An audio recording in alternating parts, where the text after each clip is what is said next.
Alright, welcome back to the garage, everyone. Ryan's On Site Repairs here. Sorry it's been a little while. I've been battling my boot swings again. Thought I had them beat, but I guess it's something that I just have to deal with. But I've got a good wife. Above all, I've got the Lord Jesus Christ. He helps me every day. If I didn't have that, I wouldn't have anything. I want to share that with you guys because that's the most important thing we have. The Lord above. We got to have our priorities straight from top to bottom, and that's God first, wife and family, community, in that order. And that's really what I think. And that's how we're designed to be. I believe that's the best conclusion I've come to. That's where I'm at with things. So I've got a good support network around me. I've got great neighbors, good friends, good family. They help keep me going.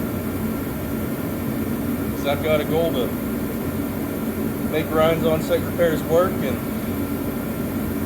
make a homestead here and have a family and have it supported all. And I want to bring you guys along for the ride. So what do I got? I've got corncob's carburetor on the bench. I've got the moon project in front of me. I've got my tractor in here today. I've got the drill press. And I've got the heater over there. These are all the projects and experiments I've got going on right now in the garage. Other than customer jobs, and well, the moon is a customer job, but that's where things are at. I'll show you guys around and you can see what's going on.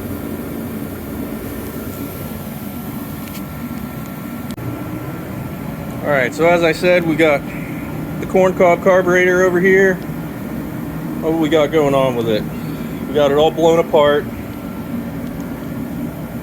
We've got our kit and replacement parts. We've got everything mostly cleaned up. What we found so far, I found that the body of the carburetor is pretty warped. I don't know if you can see it on camera. There's a lot of warpage right there if I rock the level. And we've got an even amount of warping on the air horn, the top of the carburetor. But the main thing with these Quadrajets is, and really any carburetor, when you got different parts of the body that all have to go together. Let me get this to focus.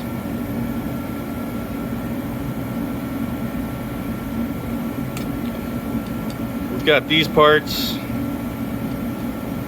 That's where the fuel and air passages go through. These back here. And they all have to be sealed up well with their counterparts on the other part. If you don't have that, then you're going to have air leaks and it's going to throw this whole thing off. Now I could take this all apart and start beating on it, heating on it, filing it, get it flat, but I'm going to take a lot of material off, and this carburetor, I don't know if it can handle it. Plus, this is a budget job. So what we're going to do is we're going to make sure that these passages all line up with each other and that everything's going to work. And then we're going to test it out on the old black truck. We're going to make sure it runs good on the road. So that's that with that carb. We got Moon Project over here underneath the cover. We got the tractor in here today. We got to replace the bearing on the PTO. I've known that for a while. I've been patching it up. I didn't want to buy a $60 bearing if I didn't have to, but I found a good deal on that one on eBay, and hopefully it's the right one. Didn't buy it from John Deere because it was probably going to be a $100-something bearing if I remember right. Again, I'm not going to sell my left arm just to plow some snow. Got to be able to afford things. I don't know if I can get a good angle on this. That bearing is back underneath the tractor. Back in there. I'll try to get more light on it for you guys. Hopefully you can hear me over the heater. And that's the other thing. I'm trying to keep the garage warm so I can work and stay sane. So, I've been running kerosene, trying to keep the doors cracked a little bit if I can, just that way I don't get carbon monoxide poisoning or anything else. I'm eventually going to get a forced air natural gas furnace in here. I've got one purchased. I've just got to move it in and get it hung and hooked up. That can get some insulation in here. But all these things cost money, and with my struggles and just trying to keep money flowing, it's tough. But you know, I keep pushing forward, and I hope that I can encourage you guys by my push to keep going forward. And thanks for sticking around for all that. So what do we got going on here? We've got my oil extractor. Let me shut this off so you can hear me better. We've got my oil extractor that I extract engine oil from all the oil change jobs over here. It's a bucket with the impeller pump and a 20-volt DeWalt battery on it. And right now I've just got the suction tube put back down in the tank, that way it drips back into there. And I've got a block under it because we've got the oil pickup running down to the bottom, and I didn't want to pick up the sludge. I've been kind of curious about the whole black diesel thing for heat and for running my diesels, whether that be the green tractor or the Jeep out there. Pretty much the idea is you take used motor oil and filter it out and thin it with gasoline or kerosene to get it down to the right consistency to where it'll run correctly in a diesel.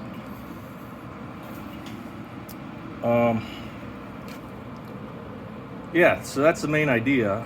Now, the concerns with running this in a torpedo heater are, what contaminants do you have? Is it going to burn cleanly? So that's what I want to make sure of before I, start heating with this, because I believe that our body's a temple to the Lord, and I've also got a family to provide for it. I want to be around for them for a long time and not get cancer and die or have any other kind of poisoning.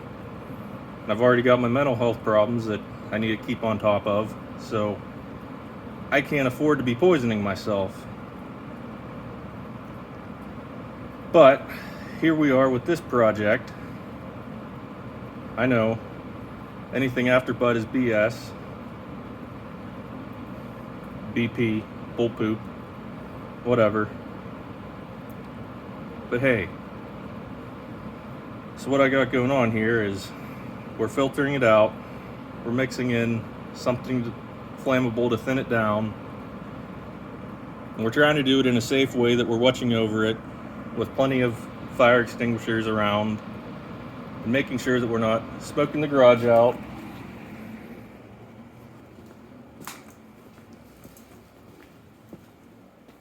Got a carbon monoxide detector over here, reading 0.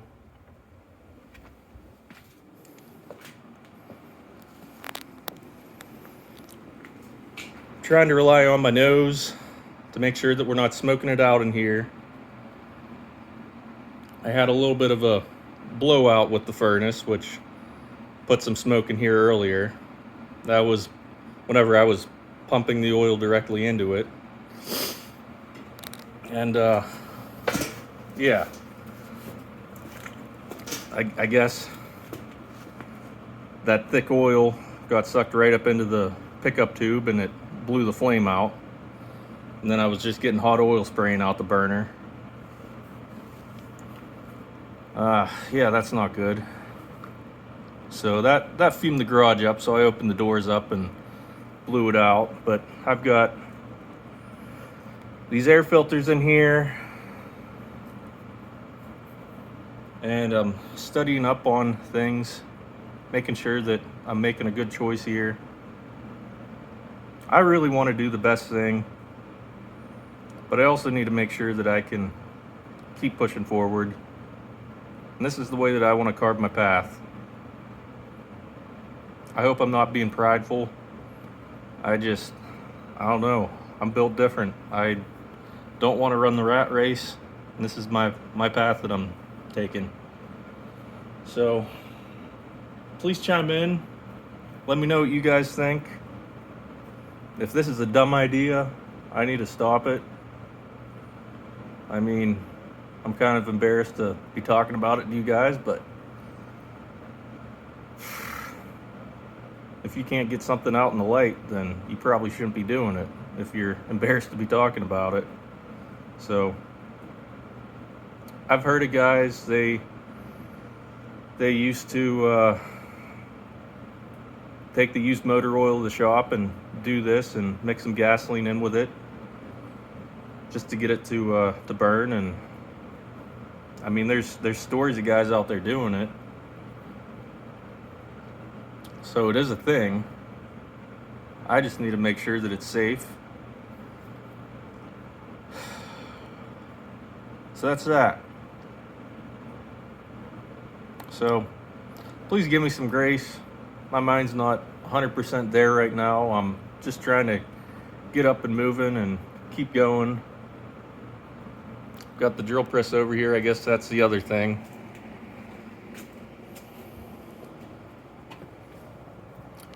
Forgive me for the glare coming in the window. I need to get the Babbitt repoured in these bearings because the shaft has a ton of back and forth play, which makes the gears skip, and it's gonna chew the gears up if I do that. Now I've tried breaking this whole assembly free of the shaft, and I can't get it to go with heat, with force. I've cleaned it all up. I've looked around for anything that can be retaining that to the shaft. There's really nothing that I can see. So I'm not sure why it's seized on there, but I'm trying to reach out to people that have worked on these and figure out what the best step forward is. So if you guys have any suggestions on that, please chime in also. So I hope this is a good update. I'm gonna be working on the corncob carburetor over here. That way it's back together and I can get it back to Jake. Whoops, made a slip. I won't give you his last name, but Jake the corncob Jake. I guess that's what we'll call him from here on, because I made that slip. I'm not going to edit it out. I'm going to give you guys the raw, unfiltered version of everything here, other than some cuts between scenes. But I really don't want to filter anything out. I'm just going to give you the raw version of everything. All right, I'll try to make a video specifically on this carburetor. But here's your update for the day. Ryan's On Site Repairs out. Thanks, guys.